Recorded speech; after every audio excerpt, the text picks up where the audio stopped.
ومن آیاتہ خلق السماوات والارض واختلاف السنتکم والوانکم، اور اللہ تعالیٰ کی نشانیوں میں سے ایک نشانی یہ بھی ہے کہ اللہ تعالیٰ نے آسمان و زمین کو پیدا کیا، واختلاف السنتکم والوانکم، اور اس کی نشانیوں میں سے یہ بھی ہے کہ اس نے تمہارے رنگ اور زبانوں کو مختلف کر دیا۔ ان فی ذلک لآیات للعالمین، بے شک اس میں نشانی ہے جاننے والوں کے لیے۔ اور من آیاتہ منامکم باللیل والنہار، اللہ کی نشانیوں میں سے ایک نشانی یہ بھی ہے کہ تمہارے لیے دن اور رات کا ایک حصہ بنا دیا تاکہ تم اس میں سو سکو، وابتغاءکم من فضلہ، اور کہ تم اس کا فضل تلاش کرو۔ ان فی ذلک لآیات لقوم یسمعون، یہ نشانیاں ہیں سننے والوں کے لیے۔ گزشتہ 2 درسوں سے پہلے آپ حضرات کے سامنے سورۃ الروم کی کچھ آیات بیان ہوئی تھی، کیونکہ ہمارا درس کے یہ ترتیب بات چل رہا ہے اور جو آیت ہوتی ہے اس حوالے سے بات ہوتی ہے۔ کیونکہ بیچ میں محرم الحرام آ گیا تو پھر بیچ میں 2 درس، ایک حضرت عمر فاروق رضی اللہ تعالیٰ عنہ کے حوالے سے اور ایک حضرت حسین رضی اللہ تعالیٰ عنہ کے حوالے سے ہوا۔ اس سے پہلے جو میں نے آپ حضرات کے سامنے آیتیں تلاوت کی تھی اور اس کا ترجمہ اور تفسیر ہوا تھا، اس میں منافقین، مشرکین اور کفار کی طرف سے یہ عقیدہ تھا کہ اللہ تعالیٰ دوبارہ انسان کو زندہ نہیں کر سکتے، اور دوبارہ مرنے کے بعد انسان نے زندہ نہیں ہونا، جو مر گیا اس نے دوبارہ نہیں اٹھنا۔ یہ منافقین اور کافروں کا عقیدہ تھا، مشرکین کا عقیدہ ہے۔ تو اللہ تعالیٰ نے اس کا رد فرمایا اور فرمایا کہ جب اللہ تعالیٰ انسان کو ابتدا سے پیدا کر سکتا ہے پھر اللہ تعالیٰ اس کو دوبارہ بھی پیدا کر سکتا ہے۔ اور پھر اللہ تعالیٰ نے ایک جگہ پر فرمایا کہ جب اللہ تعالیٰ ایک مٹی سے تمہیں بنا سکتا ہے اور مٹی کا انسان بنا کر، مٹی سے ایک مجسمہ بنا کر اس میں اللہ تعالیٰ روح ڈال سکتا ہے اور پھر وہ چلتا پھرتا انسان بن سکتا ہے، تو پھر اللہ تعالیٰ کے لیے دوبارہ پیدا کرنا اور بنانا کون سا مشکل ہے؟ اس کا مواد بھی ہے، اس کا مٹیریل بھی ہے، ہڈیاں بھی ہے، گوشت بھی ہے، جسم بھی ہے، صرف روح نکل گئی ہے۔ اب اللہ تعالیٰ کے لیے روح ڈالنا کون سا مشکل ہے؟ انسان کو ابتدا سے بنانا مشکل ہے یا روح ڈالنا مشکل ہے؟ تو اللہ تعالیٰ کے لیے دوبارہ انسان کو بنانا یہ آسان ہے۔ اور پھر فرمایا تھا کہ اللہ کی نشانیوں میں سے ایک یہ بھی ہے کہ اللہ تعالیٰ نے تمہیں میں سے عورتیں پیدا کی اور تمہاری بیویاں بنائی تاکہ تم ان سے سکون حاصل کرو اور آپس میں میاں بیوی میں ایک دوسرے میں محبت اور الفت کے جذبات رکھ دیے۔ اور پھر ابھی جو آیتیں میں نے آپ حضرات کے سامنے تلاوت کی ہیں، اس میں اللہ تعالیٰ نے نشانی بیان فرمائی کہ اللہ کی نشانیوں میں سے، اللہ کی قدرت میں سے یہ بھی ہے کہ اللہ تعالیٰ نے آسمان و زمین کو پیدا کر دیا۔ واختلاف السنتکم والوانکم، اللہ تعالیٰ نے انسانوں کو بنایا تو ان کے رنگ اور زبانیں مختلف کر دی۔ تو یہ اللہ تعالیٰ کی بہت بڑی نشانی ہے۔ اللہ تعالیٰ نے آسمان و زمین کو بنایا، 7 سماوات، یہ آسمان و زمین یہ 7 ہیں۔ آپ کو دنیا میں جو آسمان نظر آ رہا ہے اس سے اوپر تہ بتے 6 آسمان اور ہیں، 7 آسمان ہیں۔ اور جیسے زمین سے لے کر یہ آسمان کا فاصلہ ہے اتنا اس سے اوپر والے آسمان کا فاصلہ ہے، پھر اس سے اوپر اتنا فاصلہ ہے۔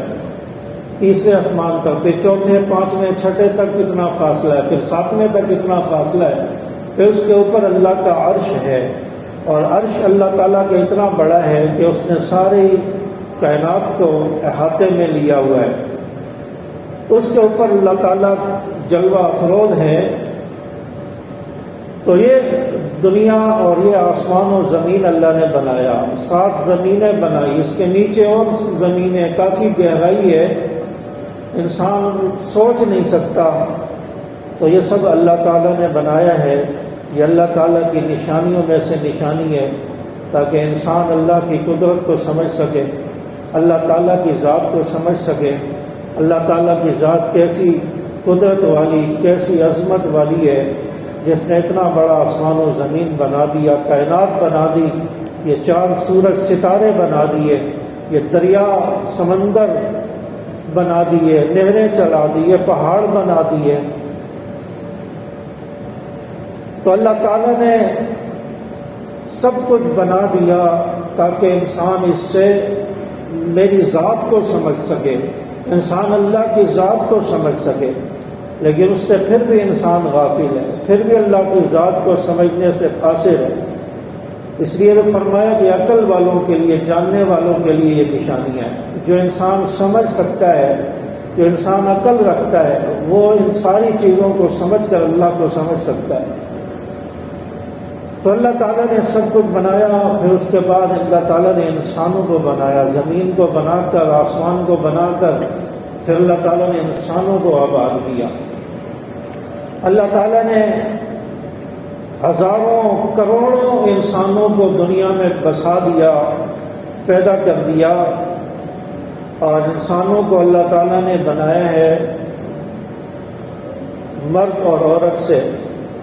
مرد اور عورت سے اللہ تعالیٰ نے انسانوں کو بنایا، اور سوائے 3 لوگوں کے، ایک حضرت آدم علیہ السلام، حضرت حوا اور حضرت عیسیٰ علیہ السلام، ان کو جو ہے اللہ تعالیٰ نے بغیر، حضرت آدم علیہ السلام، حضرت حوا کو بغیر جو ہے باپ کے پیدا کیا، اور حضرت عیسیٰ علیہ السلام کو بھی بغیر باپ کے پیدا کیا، اور پھر اسی طرح باقی جتنے بھی دنیا میں انسان ہیں سب مرد و عورت سے پیدا ہوئے، آپس میں نکاح ہو کر مرد و عورت کے ملاپ سے انسانیت کا سلسلہ آگے قیامت تک اللہ تعالیٰ نے جاری فرما دیا۔ اور پھر انسان، دنیا میں لاکھوں کروڑوں اربوں انسان ہیں، اللہ تعالیٰ نے انسانوں کو بنایا تو انسانوں کی شکلیں بھی ایک دوسرے سے نہیں ملتی۔ گھر میں بھائی ہیں، 3-4 بھائی ہیں، 2 بھائی ہیں، ان کی شکل آپس میں نہیں ملتی، بہن بھائیوں کی شکلیں نہیں ملتی، ایک جو خاندان میں کتنے افراد ہیں ان کی شکل آپس میں نہیں ملتی۔ اور پھر اللہ تعالیٰ نے انسانوں کو وجود بخشا، انسانوں کو جو ہے اللہ تعالیٰ نے جسم عطا فرمایا، اعضاء بنائے۔ انسان کے 2 کان ہیں، 2 آنکھیں ہیں، ناک ہے، منہ ہے، ہونٹ ہے، انسان کا سر ہے، باقی ہاتھ ہیں، پورا جسم ہے، اعضاء ہیں انسان کے۔ تو اللہ تعالیٰ نے سب بنا دیے، لیکن اللہ تعالیٰ نے انسان کو بنایا لیکن ان کی شکلیں جو ہے آپس میں نہیں ملتی۔ باقی جسم کے اعضاء تو ایک جیسے ہیں، جسم کے اعضاء تو ایک جیسے ہیں، لیکن ان کی شکلیں مختلف ہیں اور پھر ان کی رنگتیں مختلف ہیں۔ تو اس طرح اللہ تعالیٰ نے انسان کو مختلف قسم کا بنایا اور شکل و شباہت الگ بنائی۔ آپ جو ہے شکل و صورت کی بات کرتے ہیں، میں کہتا ہوں انسان کے ہاتھوں کی انگلیاں دیکھ لیں آپ، یہ جو تھم سسٹم ہوتا ہے انسان کے انگوٹھے اور انگلیوں کے جو نشان ہیں یہ ایک دوسرے سے نہیں ملتے۔ سب انسانوں کے یہ ہاتھوں کے، یہ پوروں کے، انگلیوں کے جو نشان ہیں، یہ گلائیاں ہیں، یہ سب مختلف ہیں۔ اس لیے تو آپ سے فنگر پرنٹس لیا جاتا ہے، آپ سے نادرا میں جائیں یا آپ سم جو ہے ایکٹیو کرانے کے لیے جائیں تو آپ سے جو ہے فنگر پرنٹس لیے جاتے ہیں، اور فنگر پرنٹس اس لیے لیے جاتے ہیں کہ ہر انسان کا فنگر پرنٹس مختلف ہے، تو انسان کے فنگر پرنٹس کے ذریعے انسان کا پتہ چل جاتا ہے کہ یہ کس کا سم کس کے نام پر ہے، یہ شناختی کارڈ کس کا ہے، یہ کس انسان کے فنگر پرنٹس ہے۔ وہاں پر سارا ڈیٹا انسان کا آ جاتا ہے کمپیوٹر پہ، تو اسکرین پہ سب آ جاتا ہے۔ تو یہ ہر انسان کے انگلیوں کے پوروں کے یہ فنگر پرنٹس بھی مختلف ہیں۔ تو اللہ تعالیٰ کی ذات کیسی ہے، کیسی عظمت والی ہے، کس طرح انسان کو بنا دیا۔ لاکھوں کروڑوں خربوں انسان دنیا میں آباد ہیں، سب کی شکلیں بھی مختلف، سب کے یہ انگلیوں کے نشان بھی مختلف ہیں، اور پھر اللہ تعالیٰ نے سب زبانیں بھی کئی ساری بنا دی۔ اب دنیا میں کئی ساری ہزاروں زبانیں بولی جاتی ہیں، ہزاروں زبانیں بولی جاتی ہیں، مختلف ہیں۔ پاکستان کے اندر کتنی زبانیں بولی جاتی ہیں، ہر صوبے کے اندر، پھر قوموں کے اندر ان کی الگ الگ اپنی زبان ہے۔ تو اللہ تعالیٰ نے زبانوں کو مختلف بنایا۔ اللہ تعالیٰ نے فرمایا یا ایھا الناس انا خلقناکم من ذکر و انثی وجعلناکم شعوبا وقبائل لتعارفوا۔ اللہ تعالیٰ نے تمہیں مرد اور عورت سے بنایا، تو اللہ تعالیٰ نے مرد اور عورت سے بنایا، اور پھر تمہارے جو ہے قبیلے بنا دیے، خاندان بنا دیے، لتعارفوا، تاکہ تم ایک دوسرے کو پہچان سکو، ایک دوسرے کا تعارف ہو سکے۔ اس لیے نہیں بنایا کہ یہ مہاجر ہے، یہ پٹھان ہے، یہ بلوچی ہے، یہ فلاں ہے، یہ پنجاب کا ہے، یہ سریکی ہے، یہ فلاں ہے، یہ اس لیے نہیں بنایا۔ اور نہ اللہ تعالیٰ نے اس لیے بنایا کہ تم ان زبانوں یا خاندان قبیلوں کے ذریعے تمہیں عزت حاصل ہو، نہیں، اس لیے بھی نہیں بنایا۔ آج انسان کہتا ہے کہ میں تو فلاں قبیلے کا ہوں، میں تو سید خاندان سے ہوں، میں جو ہے اتنے اعلیٰ اونچے خاندان کا مالک ہوں، میرے ابا و اجداد جو ہے بڑے چودھری تھے اور بڑے وڈیرے تھے۔ اور انسان آج اپنا کسی سے نام بھی پوچھا جائے تو پورا اپنا شجرہ نسب شروع کر دیتا ہے، سید فلاں فلاں، اور فلاں صاحب جو ہے وہ پورا اپنا نام بتاتا ہے۔ تو آپ سیدھا نام بتاؤ اپنا، کہ نعیم نام ہے، زید ہے، حارث ہے، کیا نام ہے وہ بتاؤ، پورا اپنا شجرہ نسب بتاتے ہیں تاکہ پتہ چلے کہ میں سید خاندان سے ہوں، میں ہاشمی سے ہوں، میں فلاں سے ہوں۔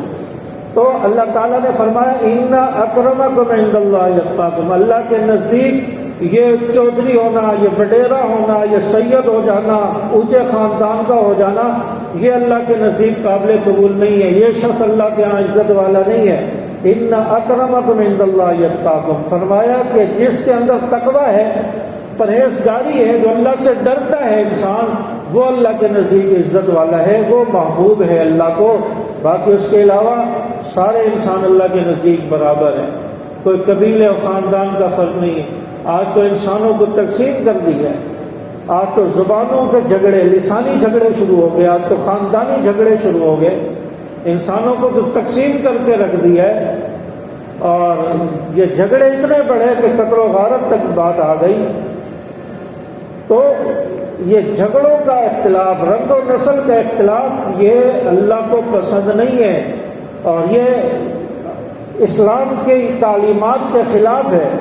ورنہ تو آپ علیہ الصلوۃ والسلام، آپ کے صحابہ کو دیکھ لیں، 1,44,000 صحابہ گزرے، اور صحابہ کوئی کس قبیلے کے ہیں، کوئی کس قبیلے سے ہیں، کوئی کس خاندان کے ہیں۔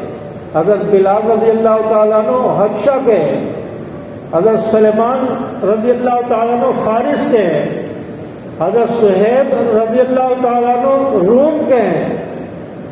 تو اس طرح مختلف قبیلے کے، کوئی یمن کا ہے، کوئی افریقہ کا ہے، کوئی شام کا ہے، اور پھر کوئی عربی خاندان سے ہے۔ تو یہ ساری چیزیں سب صحابہ میں سارے قبیلے موجود تھے، ساری زبانیں موجود تھیں، لیکن اللہ تعالیٰ نے صحابہ میں اتفاق اتحاد ایسا رکھا کہ سب آپس میں متفق تھے، سب میں آپس میں اتحاد تھا، سب میں اتفاق تھا، اور یہ اتحاد ہی کی برکت ہی تو تھی کہ بڑی بڑی طاقتوں سے لڑ گئے، بڑی بڑی سپر پاوروں سے ٹکرا گئے، اور بڑے بڑے جو ہے وقت کے فرعونوں سے ٹکرا گئے، کوئی ان کو شکست نہیں دے سکا۔ آج امریکہ کو کوئی سپر پاور کہتا ہے، کوئی کسی کو سپر پاور کہتا ہے، اس وقت کی سپر پاوریں فارس تھا، روم تھا، کیسر و کسرا، یہ لوگ سپر پاور تھے، ان سے لوگ ٹکرا گئے، صحابہ ٹکرا گئے، کیسر و کسرا کے محلات فتح کر لیے، ان کو کوئی شکست نہیں دے سکا، اس لیے کہ آپس میں اتحاد تھا، آپس میں اتفاق تھا، ایک مسلمان ہونے کا رشتہ تھا۔ ایک شخص مسلمان ہو گیا ہے، اب سارے اس کے مسلمان بھائی ہیں، کسی میں آپس میں نفرت نہیں تھی، سب آپس میں اتحاد سے رہتے تھے، اس لیے مسلمانوں میں قوت تھی، طاقت تھی، اور بڑے بڑے لوگوں سے ٹکرا جاتے تھے۔ آج مسلمانوں کو رنگ و نسل میں تقسیم کر دیا گیا، آج مسلمانوں کو یہ قبیلوں میں تقسیم کر دیا گیا، قوموں میں تقسیم کر دیا گیا، اس لیے تو مسلمان کی طاقت جو ہے وہ پارا پارا ہو چکی ہے، مسلمان کمزور ہو چکا ہے۔ کسی ایک قبیلے والے کو، کسی دوسری زبان والے کو کوئی پریشانی ہوتی ہے، دوسرا کہتا ہے کہ چلو وہ دوسرے قبیلے کا ہے، ہمارے قبیلے کا تو نہیں ہے۔ اگر ادھر کوئی بلوچستان والے کو پریشانی ہو جائے تو وہ تو بلوچ لوگ ہیں، ان کو ہوا ہے، ہم تو محفوظ ہیں۔ سندھ میں کچھ ہو جائے تو سندھیوں کو ہوا ہے، ہمیں تو کچھ نہیں ہوا، ہم تو اردو اسپیکنگ ہے، اب تو جو ہے ہمارے ساتھ تھوڑی کچھ ہوا ہے۔ تو یہ چیز انسانوں کے اندر آ گئی ہے، اس لیے تو دشمن فائدہ اٹھا رہا ہے، طاقت جو ہے انسان کی تقسیم ہو گئی ہے۔ تو اس لیے انسان کو جو ہے رنگ و نسل کے اختلافات کو ختم کرنا چاہیے، انسان کو مسلمان اپنے آپ کو بنانا چاہیے، اور یہ سمجھنا چاہیے کہ ہم نے لا الہ الا اللہ پڑھ لیا تو کامیاب، سب بھائی بھائی ہو گئے، اس کلمے کا رشتہ بن گیا، اب سب آپس میں بھائی بھائی ہیں۔ کسی مسلمان کو تکلیف ہو جائے، دنیا کے سارے مسلمان تڑپ جائیں کہ یہ میرا مسلمان بھائی ہے، اس کو تکلیف ہوئی ہے، تو اس لیے کہ خادم کو میں پردہ کھول دو۔ تو یہ مسلمانوں کو کہیں بھی تکلیف ہو تو سب تڑپ جائے۔ آج دیکھیں افغانستان کی مثال آپ کے سامنے ہے، اللہ تعالیٰ نے طالبان کو، مجاہدین کو 20 سال کے بعد فتح عطا فرمائی ہے، اور یہ مظلوم مسلمانوں کے لیے حوصلے کی بات ہے، ان کو اس سے حوصلہ ملا ہے، طاقت ملی ہے، اور کفر جو ہے دندنا رہا ہے، کفر کو تکلیف ہو رہی ہے، کفر جو ہے پریشان ہو رہا ہے، اور وہاں ہلہ گلہ مچا ہوا ہے، رونا دھونا مچا ہوا ہے، اور سب سے زیادہ تکلیف جو ہے وہ انڈیا کو ہو رہی ہے۔ اور اس دفعہ آپ کو پتہ ہے کہ انڈیا نے یوم آزادی بھی نہیں منایا، اس دفعہ انڈیا نے یوم آزادی نہیں منایا، انڈیا کے جو نیوز چینل ہے اس کے اوپر یہی رونا دھونا تھا کہ دہشت گرد بڑھ گئے، اور یہ ہو گیا، وہ ہو گیا، افغانستان پر قبضہ کر لیا۔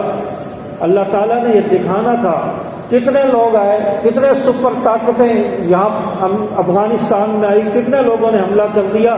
جب حملہ ہوا تھا اس وقت لوگ کہہ رہے تھے کہ اتنا وہ ہو گیا، طالبان کی حکومت ختم ہو گئی، کیا ہوگا، اتنے مسلمان شہید ہو گئے، کیا ہوا، جو ہے ملا عمر کو امریکہ کے حوالے کر دیتے، اسامہ کو امریکہ کے حوالے کر دیتے، یہ کچھ تو نہ ہوتا۔ تو انہوں نے کہا کہ ہم کسی کو حوالے نہیں کریں گے، اپنے کسی بندے کو کسی کے حوالے نہیں کریں گے، وہ ہمارا مسلمان بھائی ہے، ہم کسی مسلمان کو کسی کے حوالے نہیں کر سکتے۔ تو اللہ تعالیٰ نے ان کو آج فتح دی ہے، آج کامیاب ہوئے۔